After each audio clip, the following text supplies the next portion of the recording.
Joaquín El Chapo. Guzmán's escape from Mexico's maximum security prison in 2015 reads like something out of a meticulously plotted thriller. But it was all too real. As the head of the Sinaloa Cartel, one of the world's most powerful and violent drug trafficking organizations, El Chapo had built a legacy rooted in brutal efficiency, strategic alliances, and staggering corruption. His escape was not merely about freedom. It was a direct challenge to the authority of the Mexican state and a bold move by a man determined to regain control over his empire.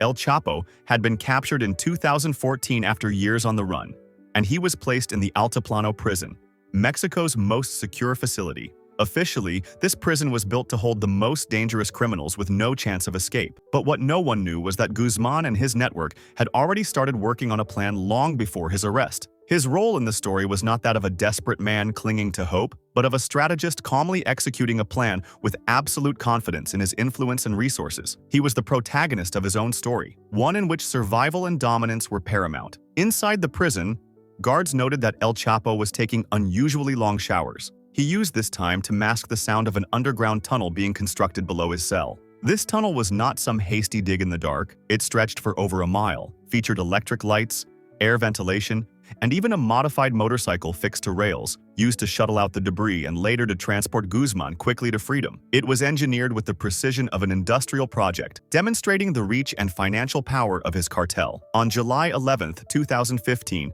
Guzmán stepped into his cell's shower, vanished behind the half wall, and disappeared through a hole in the floor. By the time authorities discovered he was gone, he was already out and speeding away on a motorcycle through the tunnel his men had spent months building. Surveillance footage captured only his absence. No alarms were triggered, no guards interfered. The escape embarrassed the Mexican government, fueling suspicions that his flight was enabled, or at least tolerated, by high-ranking officials. It revealed just how deeply the influence of organized crime ran through institutions meant to uphold justice. The antagonists in this story are, in effect, the Mexican authorities and the broader apparatus of law enforcement trying to bring El Chapo to justice. Their goal was straightforward: to capture and contain one of the most dangerous criminals alive. But despite their efforts, they appeared outmaneuvered at every turn. Their failure wasn't just logistical, it represented a breakdown in the state's ability to confront the corruption that allowed someone like Guzmán to operate so freely. Ultimately, El Chapo's escape was a masterclass in manipulation,